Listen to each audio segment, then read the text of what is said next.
군 비리를 캐기 위해 신분을 숨기고 잠입한 3스타 여성 사령관, 그녀의 식판을 걷어차며 찌꺼기나 먹어다고 폭언한 아나무인 대령의 최후를 다룬 이야기입니다. 구독과 좋아요를 해주시면 더 좋은 사연으로 보답하겠습니다. 대한민국 국군의 모든 혈관과 동맥을 책임지는 곳, 대전광역시에 위치한 육군군수사령부. 그 거대한 조직의 심장에 새로운 피가 돌기 시작했다는 소문은 군 전체를 조용히 그러나 강하게 흔들고 있었다. 신임 군수사령관 하세린 중장.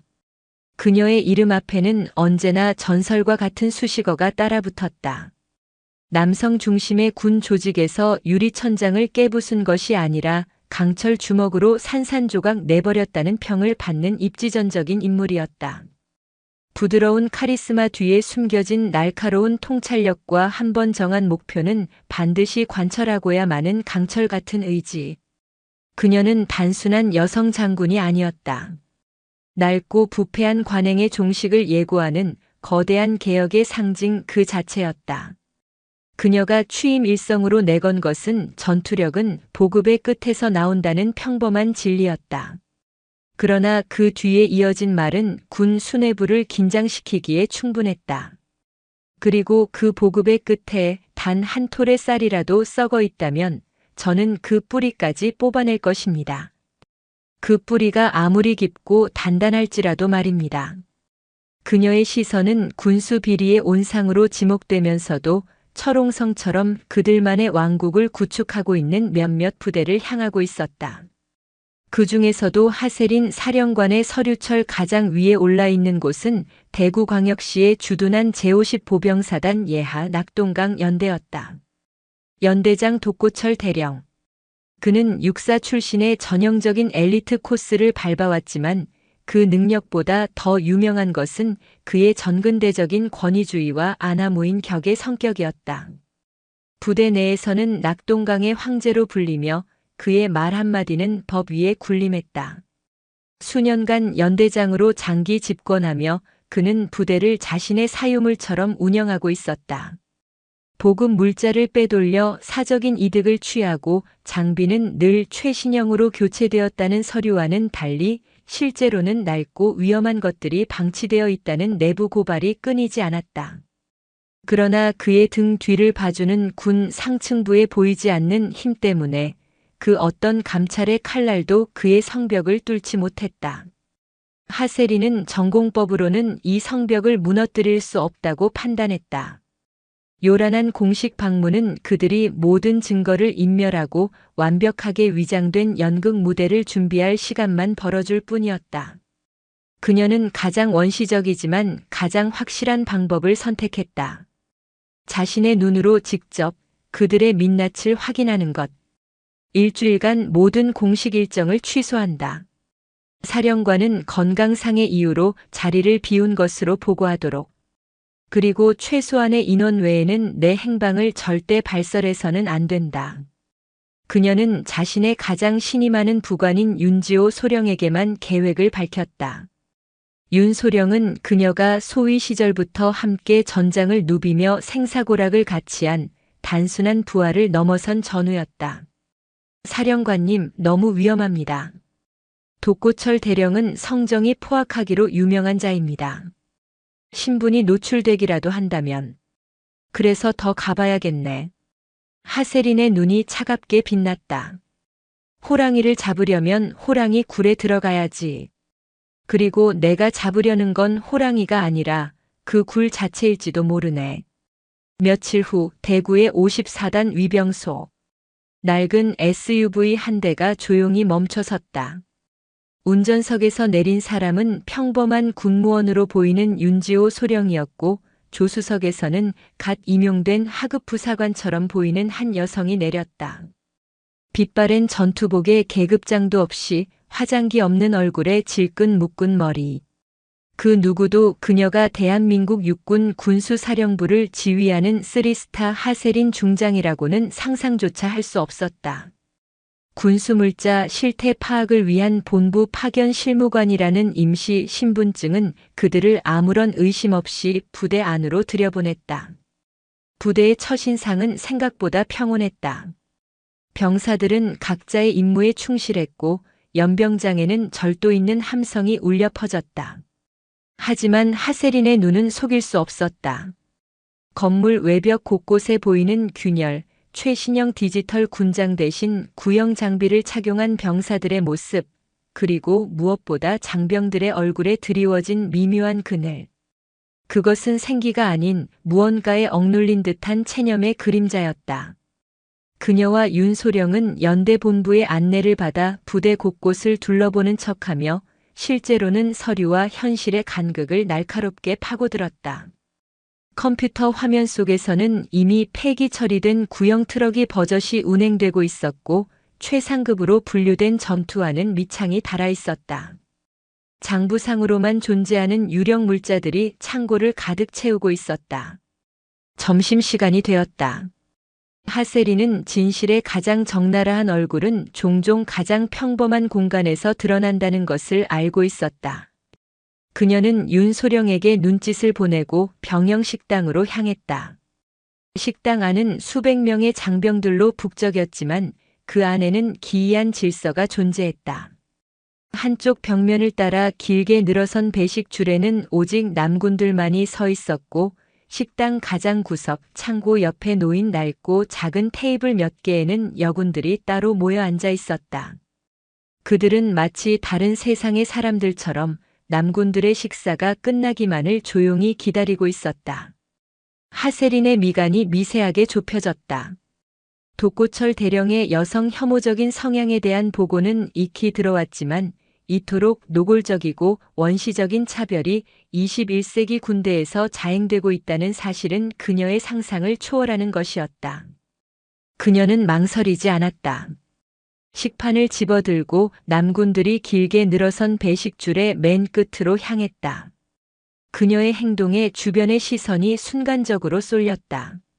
몇몇 병사들은 당황한 눈빛으로 그녀를 쳐다보았고 구석에 앉아있던 여군들은 경악과 걱정이 뒤섞인 표정으로 그녀를 바라보았다. 마치 금단의 선을 넘어버린 이방인을 보는 듯한 눈빛이었다. 바로 그때였다. 어이! 비켜, 비켜. 연대장님 식사하신다. 요란한 고함 소리와 함께 식당의 모든 소음이 거짓말처럼 멎었다. 모세의 기적처럼 길게 늘어선 줄이 순식간에 양쪽으로 갈라졌다. 그리고 그 사이로 배가 불룩 나온 거구의 사내, 독고철 대령이 그의 신복인 마석두 소령을 비롯한 아첨꾼 장교 몇몇을 거느리고 유유히 걸어 들어왔다. 그의 등장은 마치 자신의 영지에 행차하는 봉건 영주와도 같았다. 그의 오만한 시선이 식당 전체를 훑었다. 그리고 마침내 감히 자신의 길을 막고 선 유일한 존재, 배식줄에 서 있는 한 낯선 여군에게 그의 시선이 멎었다. 그의 눈에 경멸과 불쾌감이 이글거리기 시작했다. 독고철 대령의 등장은 식당 안의 공기를 순식간에 바꿔놓았다. 유쾌하게 떠들던 장병들은 입을 닫았고 식기를 놀리던 손놀림은 조심스러워졌다. 그의 존재 자체가 보이지 않는 압력이 되어 식당 전체를 짓눌렀다. 그의 시선은 오직 한 곳, 감히 자신의 신성한 길을 막아선 하세린에게 고정되어 있었다. 그는 마치 불결한 것을 쳐다보듯 미간을 찌푸리며 그녀에게 다가갔다. 그의 뒤를 따르던 마석두 소령이 먼저 나서서 고압적으로 소리쳤다. 어이 거기, 너 소속이 어디야? 여기가 어디라고 여자가 줄을 서 있어? 당장 안 비켜? 하세린은 천천히 고개를 돌려 그들을 마주했다. 그녀의 눈빛은 깊고 고요한 호수와 같아서 그 어떤 감정의 동요도 읽을 수 없었다. 군수사령부 소속 실무관입니다. 그리고 군 규정 어디에도 성별에 따라 배식 순서를 나누라는 조항은 없습니다. 그녀의 차분하고 논리정연한 대답에 마 소령은 순간 할 말을 잃었다. 하지만 독고철은 코웃음을 쳤다. 그는 한 걸음 더 다가서며 위협적으로 그녀를 위아래로 훑어보았다. 군수사령부. 어디서 굴러먹던 잡것인지는 모르겠다만 여긴 내 부대다. 내 부대에서는 내가 법이고 내가 규칙이야. 계집들은 원래 사내들이 다 먹고 난 다음에 먹는 거다.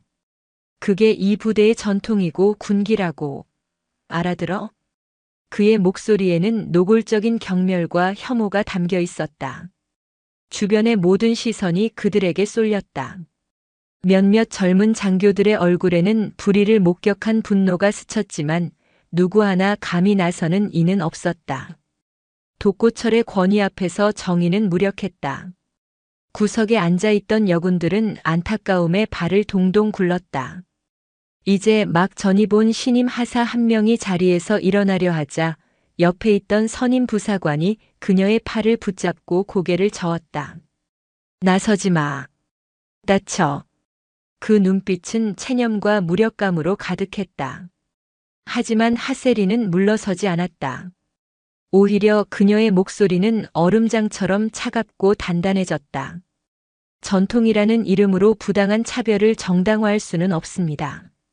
대령님께서 말씀하시는 군기란 전우를 성별로 나누어 모욕하는 것이 아니라 법과 규율을 공정하게 지키는 것에서 비롯되어야 합니다. 이게 진짜. 감히 자신의 면전에서 가르치려 드는 하세린의 태도에 독고철의 얼굴이 시뻘겋게 달아올랐다. 그는 이성을 잃었다. 이 건방진 여자를 모두가 보는 앞에서 철저하게 짓밟아 다시는 누구도 자신의 권위에 도전할 엄두조차 내지 못하게 만들어야 했다. 그의 왕국에 생긴 작은 균열을 그는 폭력으로 틀어막으려 했다. 내년이 뭘 안다고 주둥이를 놀려. 독고철은 고함을 지르며 하세린이 들고 있던 식판을 거칠게 빼앗았다. 그녀가 막 배식을 받은 따뜻한 밥과 김이 모락모락 나는 국 정갈한 반찬들이 그의 소나귀에서 위태롭게 흔들렸다. 여자들은 남자가 먼저 먹고 그 후에 남은 찌꺼기나 먹는 거야. 그는 악에 바친 목소리로 외치며 식판을 바닥에 그대로 내동댕이 쳤다. 쨍그랑. 귀를 찢는 파열음과 함께 금속 식판이 타일 바닥을 뒹굴었다. 하얀 쌀밥과 반찬들이 사방으로 흩어지며 더러운 바닥을 나뒹굴었다. 식당 안의 모든 이들이 숨을 죽였다. 하지만 그의 악행은 거기서 그치지 않았다. 그는 자신의 육중한 군화발로 바닥에 흩어진 음식물들을 사정없이 짓밟기 시작했다. 한때 누군가의 소중한 한 끼 식사였던 음식들이 그의 군화 아래에서 역겨운 오물처럼 지식여졌다. 김이 모락모락 나던 국물은 차가운 바닥에 흥건하게 고였고 하얀 쌀밥은 흙먼지와 뒤섞여 회색빛으로 변해갔다. 그것은 단순히 음식을 짓밟는 행위가 아니었다. 한 인간의 존엄을, 한 군인의 명예를, 그리고 한 여성의 인격을 무참히 짓밟는 야만적인 폭력이었다. 몇몇 여군들은 차마 그 끔찍한 광경을 보지 못하고 고개를 돌리며 눈물을 삼켰다. 분노로 부들부들 떨면서도 아무것도 할 수 없는 자신들의 무력함에 치를 떨었다. 독고철에 충실한 신복인 마석두 소령조차도 순간 당황한 기색이 역력했다. 일이 너무 커지고 있었다. 하지만 그는 이내 표정을 감추고 감히 황제의 권위에 도전한 자의 비참한 최후를 똑똑히 보라는 듯이 주변을 쏘아보았다. 광기 어린 행동을 멈춘 독고철은 거친 숨을 몰아쉬었다. 그는 엉망이 된 바닥과 그 앞에 미동도 없이 서 있는 하세린을 번갈아 보았다. 그는 자신이 완벽한 승리를 거두었다고 확신했다. 모두가 보는 앞에서 그녀를 철저히 유린하고 굴복시켰다고 믿었다. 이제 그녀는 울며 불며 잘못을 빌거나 공포에 질려 도망칠 것이라고 생각했다. 그러나 하세리는 무너지지 않았다. 그녀는 울지도 소리치지도 절망하지도 않았다. 그녀는 그저 묵묵히 차갑게 식어가는 분노를 담은 눈으로 독고철을 응시하고 있었다. 그녀의 허리는 꼿꼿했고 표정에는 굴욕이 아닌 결연한 의지가 서려 있었다. 그녀는 천천히 허리를 굽혔다. 그리고는 바닥에 떨어진 숟가락을 집어들었다. 독고철은 그녀가 마침내 무릎을 꿇고 자신의 잘못을 빌 것이라고 예상했다. 그러나 그녀의 행동은 그의 상상을 완전히 빗나갔다. 하세리는 숟가락으로 독고철의 군화에 지시겨지지 않은 깨끗한 쌀알 하나를 조심스럽게 떠냈다. 그리고는 천천히 일어나 그 쌀알을 독고철의 눈앞에 들어 보였다. 대령. 그녀의 목소리는 나직했지만 식당 안의 모든 사람들의 뇌리에 망치처럼 박혔다. 이 밥 한 톨은 우리 국민들이 흘린 피와 땀입니다. 우리가 목숨 걸고 지켜야 할 이 나라 그 자체입니다. 당신은 방금 이 나라와 국민을 당신의 더러운 군화발로 짓밟은 겁니다. 그녀는 말을 이었다. 그 목소리는 얼음장처럼 차가웠지만 그 안에는 용광로처럼 뜨거운 분노가 들끓고 있었다. 또한 당신은 지금 내 인격과 명예뿐만 아니라 이 자리에 있는 모든 전우들의 명예를 더럽혔습니다. 대한민국 육군의 이름에 먹칠을 했습니다. 그녀는 잠시 말을 멈추고 숨막히는 정적 속에서 독고철의 눈을 똑바로 꿰뚫어 보았다. 그리고는 그의 군 생활에 사형 선고를 내리듯 한 글자 한 글자 힘주어 말했다. 오늘 이 짓밟힌 쌀 한 톨의 무게를 당신의 남은 군 생활 전부를 걸고 뼈저리게 느끼게 해주겠습니다. 그것은 협박이 아니었다. 선언이었다. 한치의 물러섬도 없는 강철 같은 의지가 담긴 선포였다. 독고철은 순간 할 말을 잃었다. 계급장도 없는 일개 여군무원이라고는 믿을 수 없는 위압감과 서슬퍼런 기세에 저도 모르게 압도당했다. 하지만 그는 애써 태어난 척 비웃음을 흘렸다. 내까짓게 뭘 어쩌겠다고. 두고 봐. 내일 당장 내년의 목을 날려버릴 테니. 그는 마지막 경고를 남기고 씩씩거리며 자신의 테이블로 돌아갔다. 하지만 어째서인지 밥맛이 싹 가신 기분이었다. 방금 전의 통쾌함은 온데간데 없고 불길한 예감이 뱀처럼 등줄기를 타고 올랐다. 그는 애써 그 불길함을 떨쳐내려 했지만 자신을 향한 하세린의 그 서늘한 눈빛이 뇌리에서 떠나지 않았다. 하세린은 더 이상 아무 말도 하지 않았다. 그녀는 엉망이 된 바닥을 한번 내려다본 뒤 조용히 몸을 돌려 식당을 나섰다. 그녀의 뒷모습은 패배자의 것이 아니었다. 그것은 거대한 폭풍을 몰고 올 전사의 고요하고도 단단한 발걸음이었다. 독고철 대령은 그날 오후 내내 불쾌한 기분을 떨칠 수 없었다. 점심시간에 있었던 일은 통쾌하기는커녕 마치 덜 익은 과일을 씹은 것처럼 찝찝한 뒷맛을 남겼다. 그는 자신의 집무실에서 마석두 소령을 닥달했다. 그래서 그 계집 정체는 알아냈나? 군수사령부 소속이라고. 당장 군수사 본부에 연락해서 신원 확인하고 하극상 및 군기문란으로 중징계위원회에 회부해.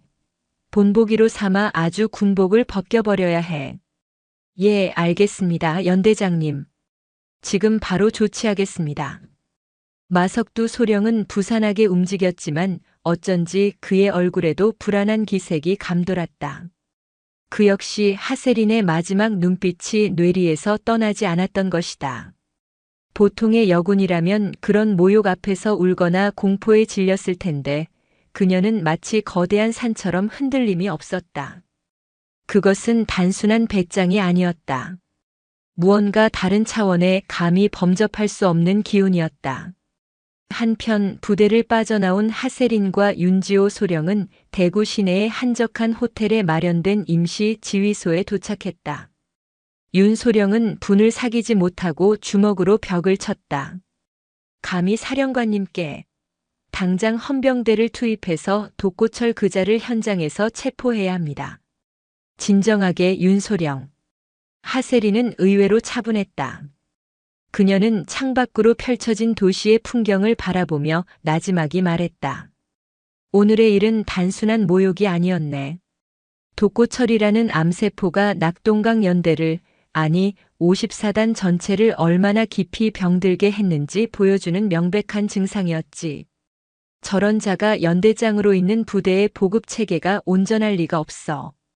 오늘 짓밟힌 것은 내 식판만이 아닐 걸세. 수많은 장병들의 권리와 안전, 그리고 국민의 혈세가 매일같이 저렇게 짓밟히고 있었을 거야. 그녀의 눈빛은 개인적인 분노를 넘어 거대한 부정을 바로잡으려는 지휘관의 그것으로 타오르고 있었다. 그녀는 윤소령에게 명령했다. 지금 즉시 사령부 정보처와 감찰실에 연락해. 내일 새벽 5시를 기점으로 54단 및 예하 모든 부대에 대한 전면 군수 감사 및 전투준비 태세 점검을 실시한다고 공식 통보하게. 사령관인 내가 직접 감사를 주관할 것이라고도 전하고. 예. 그렇게 되면 저희의 신분이 바로 노출됩니다. 독고철이 증거를 인멸할 시간을 주는 것 아닙니까? 그래, 시간을 주는 걸세. 하세린의 입가에 차가운 미소가 걸렸다. 허둥지둥 증거를 인멸하려다 보면 평소에는 보이지 않던 꼬리가 잡히는 법이지. 그리고 나는 그들이 하룻밤 사이에 모든 것을 감출 수 있을 만큼 유능하다고 생각하지 않네. 폭풍이 몰려온다는 것을 미리 알려주면 쥐들은 알아서 굴 밖으로 뛰쳐나오게 되어 있어. 그녀의 명령은 즉각 실행되었다. 그날 저녁 54단 전체에 비상이 걸렸다. 육군 군수사령관 하세린 중장, 이길 새벽부로 사단 전부대 긴급 감사 및 점검 예정. 짤막한 전문은 그야말로 핵폭탄과도 같은 위력이었다. 군수사령관이, 그것도 3스타인 사령관 본인이 직접 예고도 없이 사단급 부대 전체를 감사하러 온다는 것은 전례가 없는 일이었다. 54단 사단장은 물론 모든 예하 부대 지휘관들의 발등에 불이 떨어졌다. 밤새 모든 서류를 재검토하고 창고를 정리하고 장병들에게 예상 질문에 대한 모범 답안을 주입시키느라 부대 전체가 혼돈에 휩싸였다. 그 혼돈의 가장 중심에는 독고철 대령이 있었다. 그는 전문을 받아들고 처음에는 코웃음을 쳤다. 하세린, 새로 온 그 여자 사령관인가? 와봤자 뭘 알겠어. 서류만 번지르르하게 꾸며놓으면 그만이지. 그는 여전히 자신만만했다. 하지만 그의 자신감은 마석두 소령이 헐레벌떡 집무실 문을 박차고 들어오면서 산산조각 났다. 마 소령의 얼굴은 종이장처럼 하얗게 질려 있었다. 연대장님, 큰일 났습니다. 웬 호들갑이야. 무슨 일인데? 군수사령부에서 오늘 점심때 그 여자의 신원을 확인해 왔습니다. 그런데. 마 소령은 차마 말을 잇지 못하고 떨리는 손으로 서류 한 장을 내밀었다. 그것은 군 인사정보 시스템에서 출력한 한 장교의 프로필이었다. 서류 상단에는 위풍당당한 정복 차림에 어깨에는 밤하늘의 별처럼 빛나는 3개의 별을 단 한 여성의 증명사진이 박혀 있었다. 사진 속의 인물은 바로 오늘 점심 식당에서 그가 온갖 폭언을 퍼붓고 식판을 짓밟았던 바로 그 여자였다. 육군 중장 하세린, 현 육군 군수사령관. 독고철의 눈앞이 아찔해졌다. 손에 들고 있던 펜이 바닥으로 툭 떨어졌다. 온몸에 피가 빠져나가고 손발이 차갑게 식는 것 같았다. 그는 의자에 주저앉듯 스르르 무너졌다. 그의 귓가에 점심시간에 그녀가 했던 말이 망령처럼 울려 퍼졌다. 오늘 이 짓밟힌 쌀 한 톨의 무게를 당신의 남은 군 생활 전부를 걸고 뼈저리게 느끼게 해주겠습니다. 그것은 허세도 객기도 아니었다. 자신의 목에 칼을 겨눈 사형 집행인의 냉엄한 선고였다. 그는 대한민국 육군 군수사령관, 자신의 모든 보급과 예산을 틀어준 직속 상관의 얼굴에 대고 남은 찌꺼기나 처먹어라고 소리치며 그녀의 식판을 발로 짓밟은 것이었다. 끝났다. 그의 입에서 절망적인 신음이 새어나왔다. 그의 왕국을 지탱하던 성벽이 모래처럼 허물어지고 있었다. 창밖은 이미 칠흑 같은 어둠에 잠겨 있었지만 그는 알고 있었다. 곧 자신을 심판할 무서운 새벽이 폭풍과 함께 다가오고 있다는 것을. 다음 날 새벽 동이 트기도 전에 푸르스름한 어둠 속에서 대한민국 육군 군수사령부의 마크를 단 검은색 지휘 차량들이 소리 없이 54단 위병소를 통과했다. 요란한 사이렌도 위압적인 수행 차량 행렬도 없었다. 오직 강철처럼 차갑고 정제된 침묵만이 부대 전체를 감돌았다. 하세린 중장은 지휘 차량에서 내렸다. 전투복 차림이었지만 그녀의 어깨에 달린 세 개의 별은 어둠 속에서도 서리빨처럼 서늘한 빛을 발하고 있었다. 그녀의 뒤를 따른 것은 거대한 수행단이 아니었다.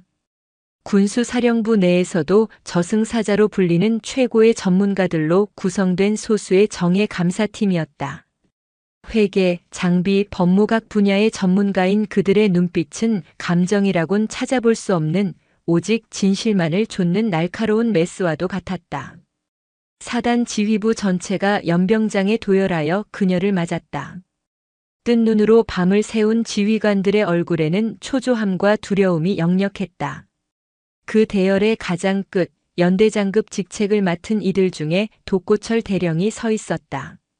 어젯밤의 충격으로 그는 완전히 넋이 나간 상태였다. 오만함으로 번들거리던 그의 얼굴은 핏기 하나 없이 하얗게 질려 있었고 굳게 담은 입술은 미세하게 떨리고 있었다. 그는 감히 하세린과 눈을 마주치지 못하고 자신의 군화끈만 내려다보고 있었다. 하세린은 그를 포함한 그 누구에게도 눈길 한 번 주지 않았다. 그녀는 사단장에게 경례를 받은 뒤 곧바로 사단 지휘통제실로 향했다.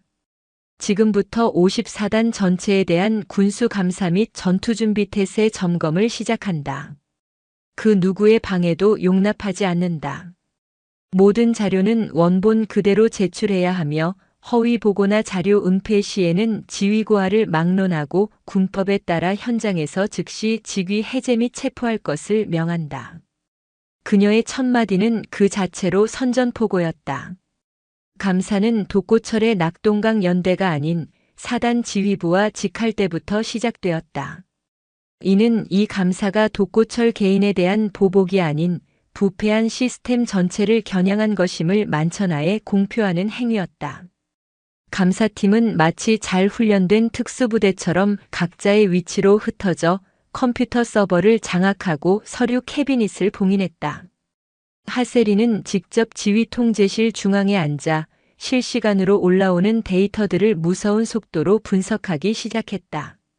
그녀의 손끝에서 지난 수년간 겹겹이 쌓여있던 거짓의 성벽이 한꺼풀씩 벗겨져 나갔다. 존재하지 않는 유령 장비의 수리비 청구 내역, 특정 업체에 몰아준 수의 계약서, 실제 재고와 장부상 수치가 터무니없이 다른 보급품 목록. 비리의 흔적들은 꼬리에 꼬리를 물고 이어졌고 그 끝은 대부분 하나의 이름으로 향하고 있었다. 낙동강 연대장 독고철 대령. 오전 감사가 끝나고 하세린은 마침내 낙동강 연대로 향했다. 소문은 이미 연대 전체에 퍼져 있었다. 장병들은 두려움과 한편으론 묘한 기대감이 뒤섞인 눈으로 역사의 현장을 목격하기 위해 숨을 죽였다. 하세린은 연대장 집무실로 직행했다. 독고철은 자신의 왕자와도 같았던 의자에 앉아 사형 집행을 기다리는 죄수처럼 하세린을 기다리고 있었다. 문을 닫아. 하세린의 명령에 윤지호 소령이 문을 닫자 집무실 안에는 두 사람만이 남았다. 하세린은 그의 책상 앞에 서서 아무 말 없이 그를 내려다보았다. 그 침묵은 수만 마디의 질책보다 더 무겁게 독고철을 짓눌렀다. 마침내 그가 견디지 못하고 자리에서 일어나려 하자 하세린이 손을 들어 제지했다. 앉아. 그녀는 감사 서류 뭉치 하나를 그의 책상 위에 던지듯 내려놓았다. 변명할 기회를 주지. 이 유령 트럭 5대의 수리비는 누구 주머니로 들어갔나? 작년에 보급된 신형 방탄복 300벌은 어디로 증발했지? 자네 아들 이름으로 된 강남의 아파트는 무슨 돈으로 산 건가? 그녀의 목소리는 조용했지만 모든 단어는 날카로운 비수가 되어 그의 심장에 박혔다. 독고철의 마지막 남은 자존심마저 산산조각 났다. 그는 무너져 내렸다. 사령관님, 제가 죽을 죄를 지었습니다. 한 번만 용서해 주십시오. 그는 의자에서 굴러떨어지듯 내려와 그녀의 발 앞에 무릎을 꿇고 애원하기 시작했다. 하지만 하세린의 눈빛은 조금의 흔들림도 없었다. 용서? 내가 자네를 용서할 권리가 있다고 생각하나? 자네가 용서를 구해야 할 대상은 내가 아닐세. 자네가 훔친 돈 때문에 낡은 트럭을 몰다 다친 병사들, 구멍난 방탄복을 입고 훈련받는 부하들, 그리고 자네 같은 부패한 군인 때문에 군 전체를 불신하게 된 국민들에게 용서를 구해야지. 그녀는 몸을 돌려 문 쪽으로 향했다. 그리고 문고리를 잡은 채 마지막 말을 남겼다. 그 말은 어제 식당에서와는 또 다른 더욱 근본적인 심판의 언어였다. 어제 자네는 내 식판을 짓밟았지. 하지만 그건 중요한 게 아니야. 자네는 지난 수년간 자네 부하들의 식판을 매일같이 짓밟아온 걸세. 그들의 밥을 빼앗아 자네의 배를 채우고 그들의 안전을 담보로 자네의 부를 쌓았지. 지휘관이 부하의 밥그릇을 짓밟는 순간 그는 더 이상 지휘관이 아니라 강도일 뿐이야. 독고철 대령, 자네의 군 생활은 오늘로 끝이다. 그녀는 문을 열고 나갔다. 독고철은 차가운 바닥에 무릎을 꿇은 채 한동안 아무것도 하지 못하고 오열했다. 그의 울음소리는 지난 수년간 그가 쌓아 올렸던 오만과 탐욕의 성이 한순간에 무너져 내리는 소리였다. 낙동강 연대 전체의 전 장교 및 부사관, 대강당 긴급 집합 명령이 하달되었다. 대강당 안에는 수백 명의 간부들이 칼같이 열을 맞춰 서 있었다. 그들의 얼굴에는 불안과 긴장, 그리고 알 수 없는 기대감이 교차했다. 잠시 후 대강당의 연문이 열리고 헌병 2명에게 양팔을 붙들린 독고철 대령이 들어왔다.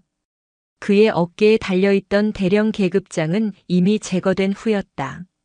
한때 연대의 황제였던 그는 이제 초라한 죄인의 모습으로 자신이 군림하던 부하들 앞에 섰다. 강당 단상 위로 하세린 중장이 올라섰다. 그녀의 시선이 강당 전체를 천천히 훑었다. 그 어떤 질책의 말도 없었지만 간부들은 저도 모르게 허리를 꼿꼿이 세우고 숨을 죽였다. 나는 오늘 여러분의 전 연대장이었던 독고철 씨가 저지른 범죄 사실을 이 자리에서 공개하고자 한다. 하세린의 말이 떨어지자 단상 뒤편의 대형 스크린에 감사 결과 자료가 하나씩 떠오르기 시작했다. 빼돌린 군수품 목록, 횡령한 예산의 액수, 그의 가족과 친인척 명의로 된 차명 계좌의 거래 내역, 심지어 그가 부하들에게 상습적으로 폭언을 퍼붓는 음성 파일까지. 증거는 명백했고 그의 죄는 변명의 여지가 없었다. 강당 곳곳에서 경악과 분노의 탄식이 터져나왔다. 그들이 그토록 두려워하며 복종했던 지휘관의 민낯이 자신들의 피와 땀을 착취해 온 파렴치한 범죄자의 그것이었음을 깨달은 순간이었다.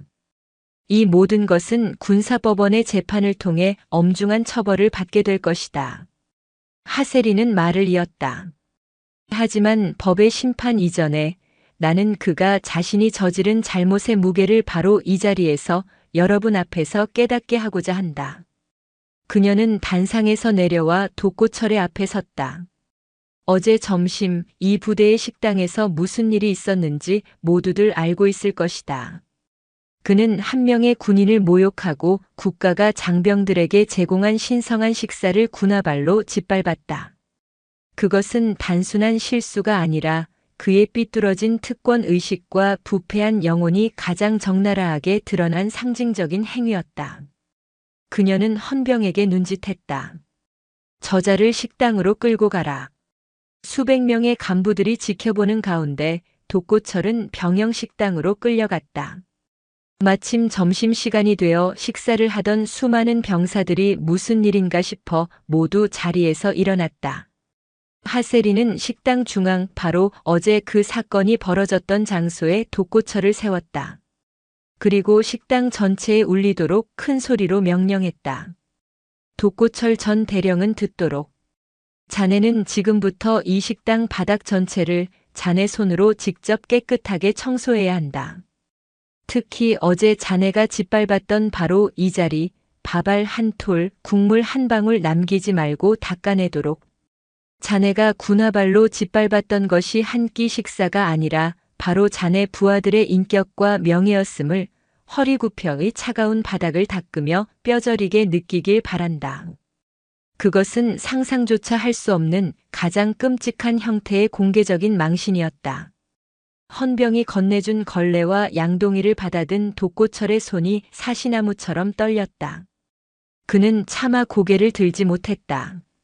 수백, 수천 개의 눈이 자신을 지켜보고 있었다. 어제까지만 해도 자신 앞에서 벌벌 떨던 부하들의 눈이었다. 경멸, 조롱, 통쾌함 그리고 몇몇의 눈에는 희미한 연민까지 담겨 있었다. 그는 마침내 차가운 타일 바닥에 무릎을 꿇었다. 그리고 걸레질을 시작했다. 한때 그의 권위를 상징했던 굳건한 허리는 힘없이 구부러졌고 호령만 하던 그의 입에서는 거친 숨소리만 새어나왔다. 걸레질을 하던 그의 손에 무언가 딱딱한 것이 만져졌다. 어제 지식여진 채 타일 틈에 박혀 말라붙은 밥알이었다. 그 순간 그의 머릿속에서 무언가가 툭 하고 끊어지는 소리가 났다. 밥알. 그는 왜인지 모르게 눈물이 쏟아질 것 같았다. 그때였다. 식사를 하던 한 젊은 여군 하사가 옆에 있던 동료와 나누는 대화가 그의 귓가에 희미하게 들려왔다. 우리 오빠도 희귀병이라 약값이 엄청난데 저 사람은 저렇게 나라 돈을 맘대로 썼다니 진짜 화난다. 희귀병 약값. 그 말은 마치 날카로운 창처럼 그의 심장을 꿰뚫었다. 그 역시 처음에는 아픈 어머니의 병원비를 마련한다는 핑계로 검은 돈에 손을 댔었다. 하지만 어느 순간부터 어머니는 핑계일 뿐 그의 탐욕은 끝없이 부풀어 올랐다. 그는 병상에 누운 어머니를 팔아 자신의 배를 채우는 괴물이 되어 있었다. 그는 고개를 들 수 없었다. 자신이 닦고 있는 것이 더러운 식당 바닥이 아니라 지난 수십 년간 자신이 더럽혀 온 자신의 추악한 영혼이라는 것을 깨달았다. 뜨거운 눈물이 그의 뺨을 타고 흘러내려 차가운 바닥 위로 뚝뚝 떨어졌다. 그의 울음소리는 더 이상 두려움이나 굴욕의 소리가 아니었다. 뒤늦게 찾아온 한 인간의 처절한 참회의 소리였다. 그 모습을 지켜보던 하세린의 눈빛이 미세하게 흔들렸다. 그녀는 그가 무너지는 소리 속에서 파괴가 아닌 새로운 시작의 가능성을 보았을지도 몰랐다. 독고철은 군 검찰에 의해 압송되었다. 그가 사라진 낙동강 연대에는 즉시 새로운 연대장이 부임했고 하세린이 직접 지휘하는 개혁 작업이 시작되었다. 모든 차별적인 관행이 폐지되었고 부패의 고리를 끊어내기 위한 새로운 보급 시스템이 도입되었다. 장병들의 고충을 직접 들을 수 있는 사령관 직통 무기명 신고 채널이 개설되자 그동안 억눌려왔던 목소리들이 폭포수처럼 쏟아져 나왔다. 하세린과 감사팀은 며칠 밤낮을 세워가며 그 목소리 하나하나에 귀를 기울이고 해결책을 모색했다. 연대의 공기는 하루가 다르게 맑아지고 있었다. 한편 군 교도소에 수감된 독고철은 완전히 다른 사람이 되어 있었다. 그는 초기 조사에서 모든 혐의를 순순히 인정했다. 하지만 그의 태도는 단순히 죄를 뉘우치는 것을 넘어섰다. 그는 자신이 저지른 범죄의 목록을 담담하게 진술하면서도 끊임없이 그들에 대해 이야기했다. 나는 그저 끝자락에 매달린 하수인에 불과합니다. 그를 신문하던 군 검사는 코웃음을 쳤다. 이제 와서 꼬리 자르기를 시도하는 건가? 당신 뒤에 누가 있다는 말이지? 꼬리를 자르는 것이 아닙니다. 독고철의 눈빛은 놀랍도록 차분했다. 이 썩은 뿌리 전체를 드러내려는 겁니다. 내가 여기서 죗값을 치르는 동안 진짜 괴물들은 여전히 저 위에서 국민의 혈세를 빨아먹고 있겠지요. 그건 너무 불공평하지 않습니까? 그는 식당 바닥을 닦으며 깨달았던 자신의 추악한 진실과 마주한 이후 기묘한 해방감을 느끼고 있었다. 모든 것을 잃고 나니 역설적으로 두려운 것이 없어진 것이다. 그는 자신의 속죄가 단순히 감옥에서 썩는 것으로 끝나서는 안 된다고 결심했다. 이 부패의 시스템 자체를 무너뜨리는 데 협력하는 것, 그것이 자신이 한때 군인이었던 인간으로서 속죄할 수 있는 유일한 길이라고 생각했다. 그는 자신이 알고 있는 모든 것을 털어놓기 시작했다. 자신에게 검은 돈을 건넸던 대한정밀공업의 임원들, 그 돈의 일부를 상납했던 군수사령부의 상급자들, 인사청탁을 대가로 자신의 비리를 눈감아 주었던 국방부의 고위 관료들. 그의 입에서 거물급 인사들의 이름이 쏟아져 나올 때마다 베테랑 군 검사의 얼굴은 경악으로 물들어갔다. 이것은 단순히 한 연대장의 비리가 아니었다. 군 전체를 거대한 거미줄처럼 올가매고 있는 상상조차 할 수 없는 규모의 부패 카르텔의 실체였다. 이 모든 것을 증명할 장부가 있습니다. 독고철이 결정적인 한마디를 던졌다. 지난 10년간 그들과 주고받은 모든 거래 내역과 상납의 증거를 나 혼자만의 보험으로 비밀 장소에 보관해 두었습니다. 이 보고는 즉시 하세린에게 직보되었다.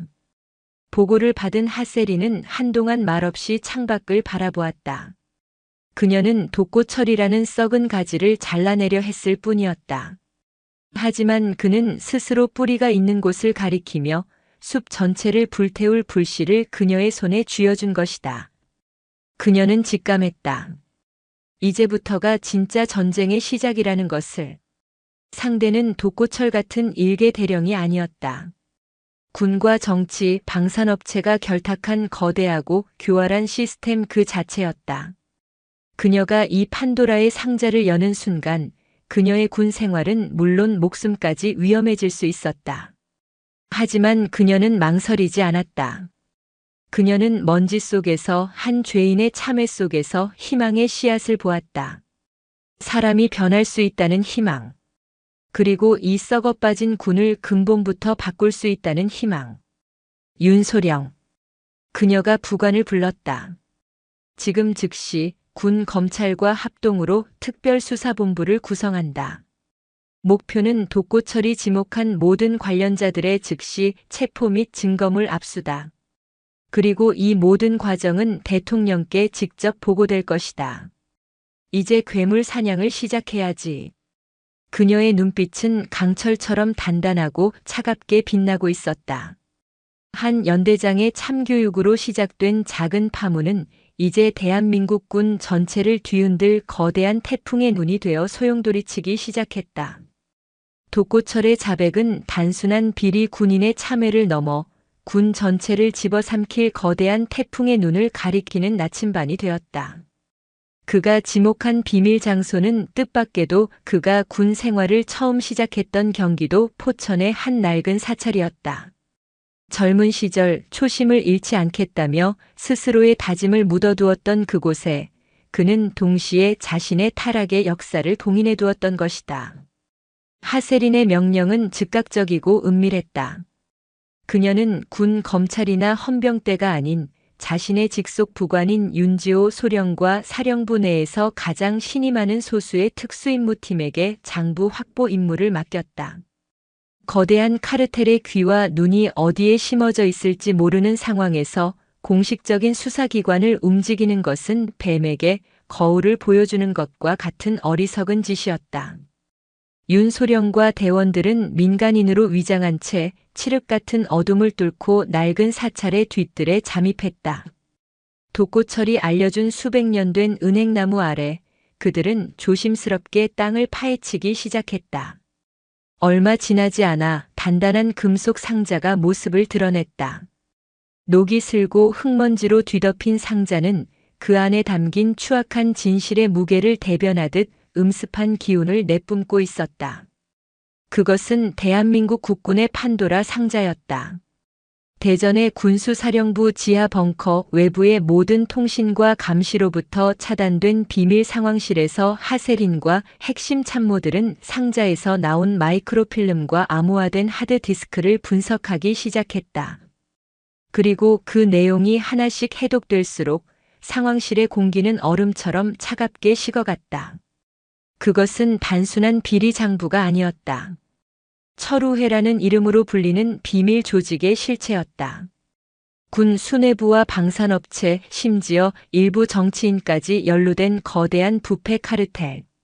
그들은 지난 수십 년간 군수품 납품, 군사시설 공사, 무기 개발 사업 등 군의 모든 이권에 거머리처럼 달라붙어 국민의 혈세를 빨아먹고 있었다. 장부에는 뇌물이 오고 간 날짜와 액수뿐만 아니라 그들의 비밀 회합 장소에서 나눈 대화의 녹취록, 심지어 그들의 추악한 사생활이 담긴 사진까지 첨부되어 있었다. 독고철은 만일의 사태에 대비해 자신을 보호하기 위한 무기를 넘어 조직 전체를 파멸시킬 수 있는 핵폭탄을 만들어둔 것이었다. 그리고 그 모든 자료가 가리키는 정점에는 단 한 사람의 이름이 있었다. 현 육군 참모총장이자 군내 최대 파벌의 수장, 살아있는 군신이라 불리며 국민적 존경을 한몸에 받고 있는 손태진 대장. 그의 인자한 미소 뒤에 숨겨진 탐욕스러운 민낯은 그야말로 충격 그 자체였다. 이럴 수가. 손 총장님께서. 윤지호 소령은 자신의 눈을 의심하며 중얼거렸다. 가장 높은 곳이 가장 어두운 법이지. 하세린의 목소리는 차분했지만 그 안에는 거대한 분노가 들끓고 있었다. 그들은 철우회라는 이름으로 전우의 피를 빨아먹는 흡혈귀 집단이었어. 독고철은 그저 그들의 사냥개 중 하나였을 뿐이고. 그러나 그들이 판도라의 상자를 열었다는 사실은 상자 안에 갇혀있던 악마들에게도 즉각 감지되었다. 철우회의 정보망은 상상을 초월했다. 독고철의 비밀 장부가 사라졌다는 보고가 올라가자 그들은 즉시 반격에 나섰다. 반격은 교묘하고 신속했다. 우선 독고철의 자백을 도왔던 핵심 참고인이었던 마석두 소령이 갑작스러운 심장마비로 사망했다는 소식이 전해졌다. 군 병원의 공식적인 발표였지만 그 시점이 너무나도 절묘했다. 뒤이어 낙동강 연대의 무기 기록 보관 창고에서 원인 모를 화재가 발생하여 독고철의 비리를 뒷받침할 수 있는 수년간의 원본 서류가 모두 잿더미로 변했다. 동시에 언론에서는 익명의 군 관계자 말을 인용하여 하세린 군수사령관, 독단적 수사로 군 내부 갈등 조장이라는 제목의 기사가 터져나오기 시작했다. 기사는 그녀가 독고철 대령과의 개인적인 악감정 때문에 증거도 없이 무리한 수사를 강행하여 군의 명예를 실추시키고 있다고 비난했다. 마치 잘 짜인 각본처럼 그녀를 고립시키고 그녀가 확보한 증거의 신뢰도를 떨어뜨리려는 고도의 여론전이었다. 비밀 상황실의 분위기는 무겁게 가라앉았다. 사령관님, 이대로는 위험합니다. 그들은 우리가 가진 증거가 무엇인지 정확히 파악하고 그것을 무력화시키기 위해 움직이고 있습니다. 우리가 먼저 선수 치지 않으면 역으로 당할 수 있습니다. 박수현 대령이 비장한 표정으로 말했다. 하세린은 거대한 작전지도 앞에 섰다. 그녀의 눈은 대한민국 전역에 흩어져 있는 군부대 마크들을 훑고 있었다. 그녀는 알고 있었다. 손에 쥔 증거만으로는 저 거대한 괴물을 쓰러뜨릴 수 없다는 것을. 그들은 법망을 교묘하게 빠져나갈 것이고 여론을 이용해 그녀를 군을 파괴하려는 마녀로 만들 것이다. 괴물을 잡으려면 괴물이 움직이는 현장을 덮쳐야 한다. 장부의 마지막 부분에 기록된 암호를 해독해봐. 그녀가 암호 분석팀에게 명령했다. 아마도 그들의 다음 범죄 계획이 담겨 있을 걸세. 우리는 더 이상 과거의 비리를 캐는 수사관이 아니야.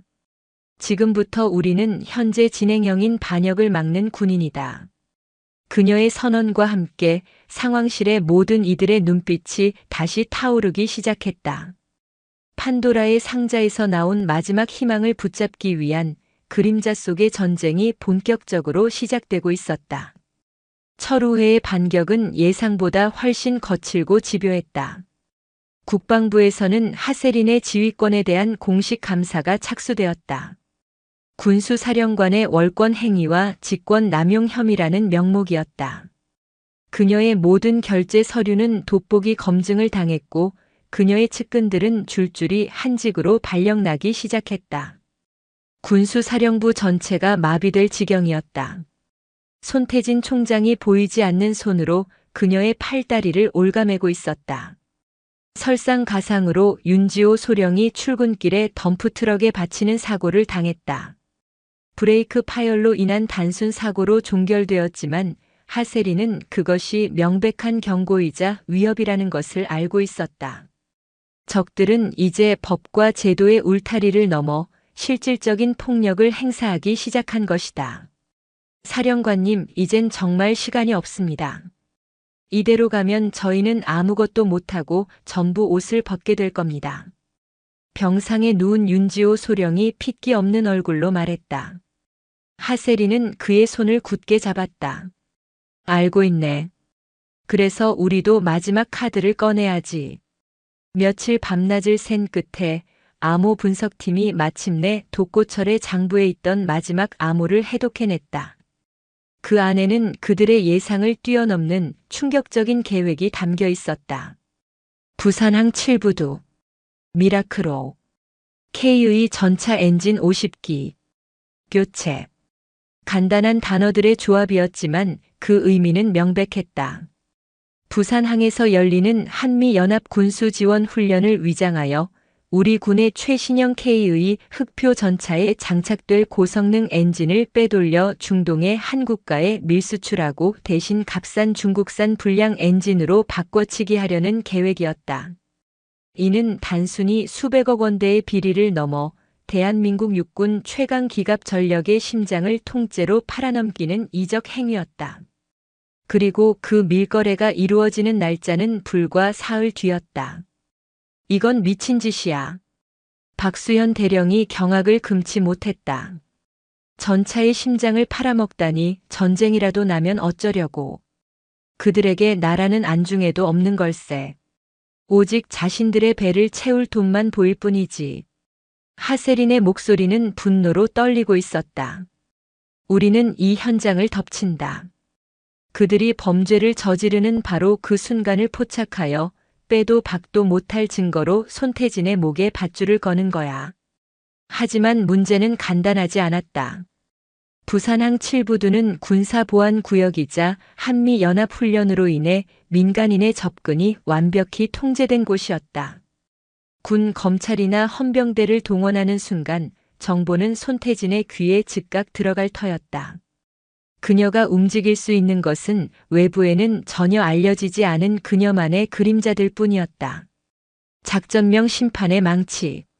하세리는 군수사령부 내에서 가장 뛰어난 전투력을 가졌지만 공식적으로는 존재하지 않는 부대인 특수임무대를 소집했다. 그리고 자신이 직접 작전을 짜고 병상에 누운 윤지호 소령이 통신을 지휘하는 극비의 침투 작전을 계획했다. 사흘 뒤 부산항의 밤은 훈련에 동원된 군함들의 현란한 조명과 분주한 움직임으로 대낮처럼 밝았다. 철통 같은 경비망을 뚫고 검은 잠수복을 입은 10명의 그림자들이 소리 없이 항구의 수면 아래로 잠입했다. 그들은 하세린의 특수임무대였다. 그들의 목표는 7부두 가장 깊숙한 곳에 정박 중인 파나마 국적의 화물선 미라크로였다. 작전팀은 물속에서 선체에 접근하여 특수 제작된 장비로 배의 밑바닥을 통해 기관실로 침투하는 데 성공했다. 그 시각 부두 위에서는 대한정밀공업의 마크를 단 컨테이너 트럭들이 분주하게 움직이고 있었다. 컨테이너 안에는 군용 발전기 부품이라는 위장 딱지가 붙어 있었지만 실제로는 K의 전차의 심장인 최신형 엔진들이 들어 있었다. 기관실에 잠입한 작전팀은 배 전체의 CCTV를 장악하고 초소형 드론을 날려 갑판 위에서 벌어지는 모든 상황을 촬영하기 시작했다. 하세리는 대전의 지하 벙커에서 그들이 보내오는 실시간 영상을 숨죽이며 지켜보고 있었다. 목표 확인. 컨테이너 개방. 전차 엔진이 하역되고 있습니다. 거래자들이 나타났습니다. 복면을 쓰고 있지만 한 명은 손태진 총장의 최측근인 군수참모부장입니다. 모든 것이 계획대로 진행되고 있었다. 불량 엔진이 담긴 컨테이너와 진짜 엔진이 담긴 컨테이너가 교체되는 바로 그 순간 하세리는 명령을 내릴 준비를 하고 있었다. 그런데 그때였다. 사령관님, 함정입니다. 갑판 위에 정체불명의 무장 병력이 나타났습니다. CCTV 화면에 검은 전투복을 입은 10여 명의 괴한들이 나타나 미라크로의 갑판을 순식간에 장악했다. 그들은 철우회가 고용한 사병들이었다. 손태진은 처음부터 이 거래가 새어나갈 것을 염두에 두고 덫을 파놓았던 것이다. 제기랄 정보가 샜나? 상황은 급변했다. 단순한 증거 확보 작전이 적진 한가운데서 벌어지는 고립무원의 전투 상황으로 변해버렸다. 작전팀 즉시 퇴출하라. 하세린이 다급하게 외쳤다. 불가능합니다. 이미 퇴로가 모두 막혔습니다. 그 순간 미라크로의 거대한 백고동 소리가 부산항의 밤하늘을 찢었다. 배가 천천히 부두를 떠나 공해상으로 움직이기 시작했다. 하세린의 대원들은 이제 국제법의 보호도 받을 수 없는 망망대해 위에 고립된 전장이 될 배 안에 갇혀버린 것이다. 손태진의 그림자들이 하세린의 그림자들을 집어삼키기 위해 서서히 포위망을 좁혀오고 있었다. 이대로 당할 수는 없다. 대전의 지하 벙커 하세린의 눈이 번뜩였다. 그녀는 지도 위에 펼쳐진 부산 앞바다를 노려보았다. 미라크로는 이미 영해를 벗어나 공해상으로 향하고 있었다. 공식적인 군사작전으로는 개입할 명분이 없었다. 손태진은 바로 그것을 노린 것이었다. 그녀의 대원들을 국제미아로 만들어 흔적도 없이 바다에 수장시킬 계획이었다. 해군작전 사령부에 연락해 인근 해역을 초계 중인 함정 중 가장 빠른 함정을 확인하도록, 그리고 해군 특수전전단 UDTS-EAL의 비상 출동 대기 명령을 하달한다. 사령관님, 합참의 승인 없이는 내가 책임진다. 지금 이 순간 대한민국 군수사령관의 권한으로 명령한다. 이것은 밀수선 검문이 아니다. 적에게 포위된 아군을 구출하기 위한 전투작전이다. 그녀의 결단은 비상식적이었지만 동시에 유일한 해법이었다. 그녀는 자신의 직을, 아니 군 생활 전체를 이 한 번의 작전에 걸기로 결심했다. 망망대해 위 미라크로의 갑판과 화물칸에서는 치열한 총격전이 벌어지고 있었다. 하세린의 특수임무대는 수적으로는 열세였지만 대한민국 최정예 요원들답게 좁은 선박 내부의 지형지물을 이용하여 효과적으로 저항하고 있었다. 하지만 시간이 흐를수록 상황은 그들에게 불리해져 갔다. 탄약은 떨어져 가고 부상자가 속출했다. 사령관님, 더 이상 버티기 힘듭니다. 적들이 화물칸에 폭탄을 설치하고 있습니다. 저희와 함께 모든 증거를 수장시킬 작정입니다. 팀장의 절박한 목소리가 통신기를 통해 들려왔다. 바로 그 순간이었다.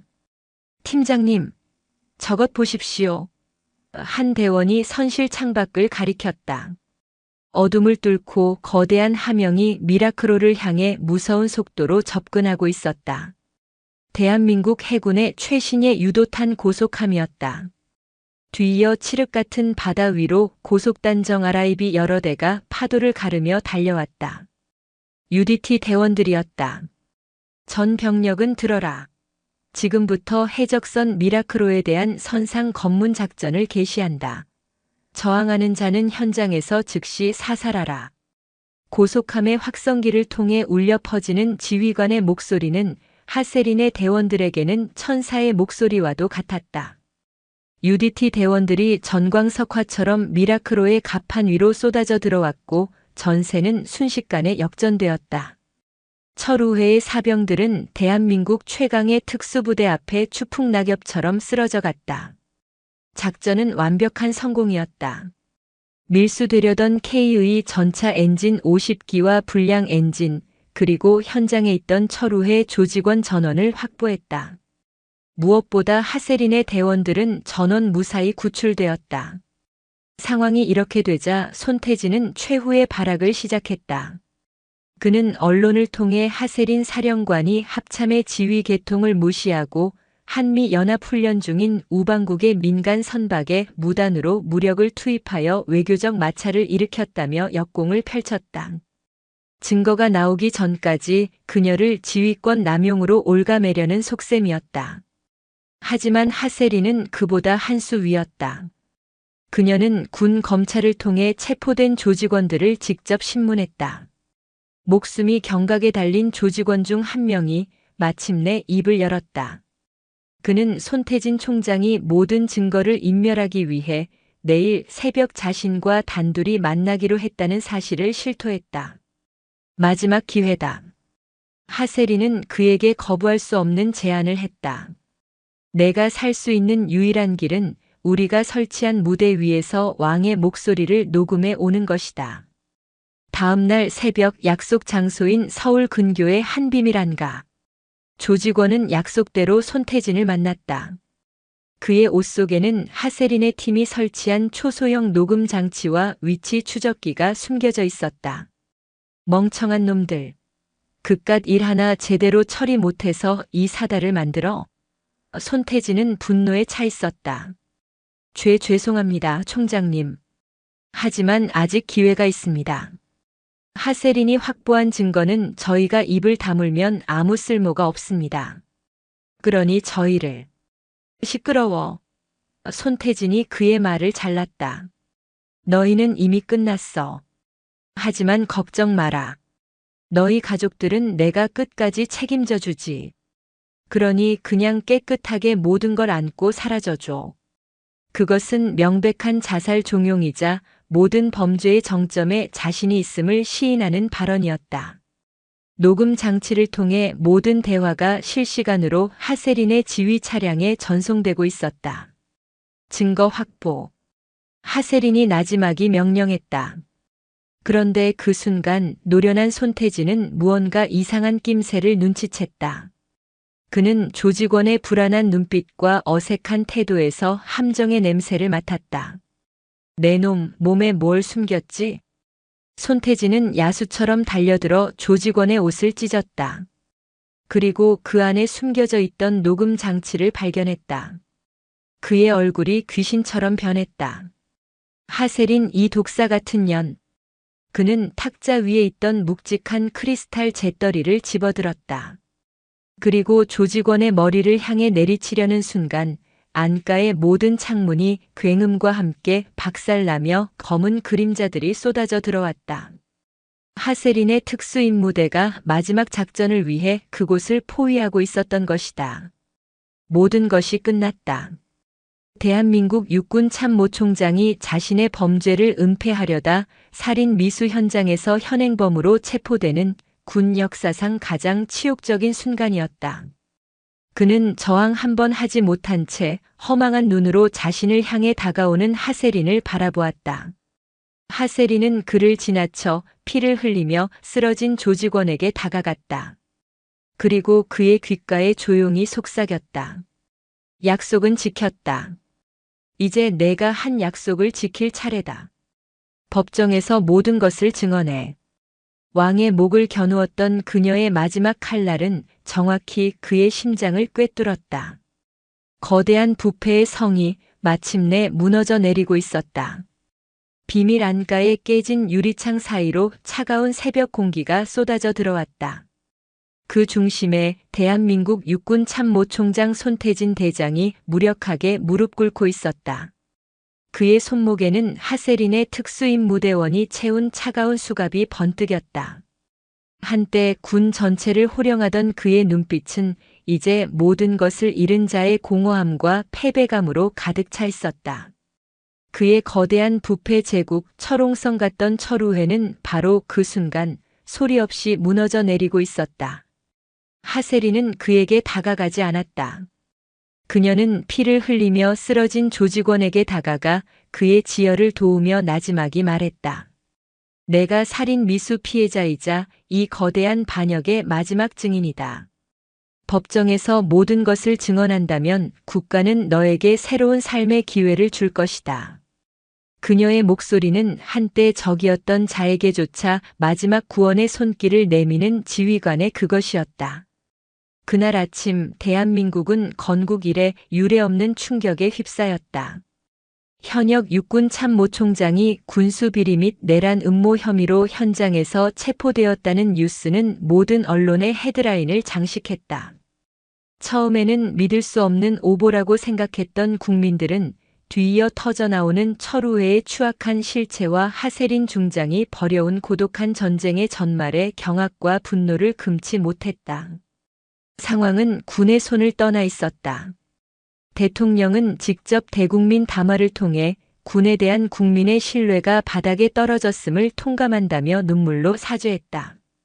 그리고 이 사건을 군의 자정 능력에만 맡길 수 없다고 판단, 검찰과 감사원, 민간 전문가로 구성된 대통령 직속의 범국가 국방개혁특별위원회를 발족시켰다. 그리고 그 위원회의 위원장으로 단 한 사람의 이름을 지목했다. 바로 하세린 중장이었다. 그녀에게는 군의 모든 조직과 계급을 초월하는 막강한 권한이 주어졌다. 그것은 그녀가 지난 수개월간 벌여온 외로운 싸움에 대한 국가의 응답이자 부패한 군을 뿌리부터 개혁하라는 국민의 준엄한 명령이었다. 하세린이 이끄는 특위의 칼날은 무자비하고 신속했다. 독고철이 넘긴 비밀 장부와 부산항 밀수 현장의 증거, 그리고 손태진의 자백을 확보한 수사팀은 거대한 고구마 줄기를 캐듯 철우회에 연루된 모든 인물들을 샅샅이 파헤쳐 나갔다. 수십 명의 장성들과 국방부 관료, 방산업체 대표들이 줄줄이 소환되어 수갑을 찼다. 그들의 호화로운 저택과 비밀 금고에서는 국민의 혈세로 쌓아 올린 수천억 원대의 검은 돈과 비자금이 쏟아져 나왔다. 한때 하늘을 찌를 듯 했던 그들의 권세는 신기루처럼 사라졌고 그들의 이름은 군의 역사의 가장 치욕적인 오명으로 기록되었다. 기나긴 재판 끝에 손태진 전 대장은 내란죄와 이적죄 등 수십 개의 혐의가 적용되어 법정 최고형인 사형을 구형받았고 무기징역으로 감형되어 영원히 사회에서 격리되었다. 그리고 이 모든 재판에서 가장 결정적인 증언을 한 사람은 모두의 예상을 깨고 독고철 전 대령이었다. 그는 죄수복을 입고 증언대에 섰지만 그의 태도는 더 이상 비굴한 죄인의 그것이 아니었다. 그는 놀랍도록 담담하고 차분한 목소리로 자신이 몸담았던 철우회의 모든 범죄 행각과 내부 시스템을 낱낱이 증언했다. 그의 증언은 단순한 자백을 넘어 한 인간의 처절한 참회록이자 부패한 시스템에 대한 날카로운 고발장이었다. 그는 자신의 모든 죄를 인정하면서도 단 한 가지, 가명을 위한 그 어떤 거래도 거부했다. 오직 진실을 밝히는 것만이 자신이 속죄할 수 있는 유일한 길이라고 믿었다. 그의 진심 어린 태도는 재판부의 마음을 움직였고 그는 모든 형을 마친 후 새로운 삶을 살 수 있는 최소한의 기회를 얻게 되었다. 폭풍이 지나간 자리에는 깊은 상처와 함께 새로운 희망의 씨앗이 싹트고 있었다. 하세린이 이끄는 국방개혁특위는 지난 2년간 대한민국 군의 체질을 뿌리부터 바꾸는 대수술을 감행했다. 모든 군수품의 조달 및 보급 과정은 인공지능이 관리하는 투명한 시스템으로 전환되었고 지연, 학연, 파벌에 따라 좌우되던 인사 시스템은 오직 능력과 실력으로만 평가받는 공정한 시스템으로 재탄생했다. 무엇보다 장병들의 인권과 복지를 최우선으로 하는 정책들이 도입되면서 군대는 더 이상 참고 견디는 곳이 아닌 꿈과 미래를 설계할 수 있는 삶의 터전으로 변모하기 시작했다. 그리고 마침내 모든 임무를 완수한 하세린은 국방개혁위원장직을 내려놓고 야전으로의 복귀를 희망했다. 모두가 국방부 장관이나 합참의장 같은 더 높은 자리를 예상했지만 그녀의 선택은 달랐다. 그녀는 자신의 개혁이 살아 숨쉬는 현장으로 돌아가 병사들과 함께 호흡하고 싶어 했다. 어느 맑은 가을날 4개의 별을 어깨에 단 하세린 대장이 헬기에서 내렸다. 그녀는 대한민국 군 역사상 최초의 여성 합참의장이 되어 있었다.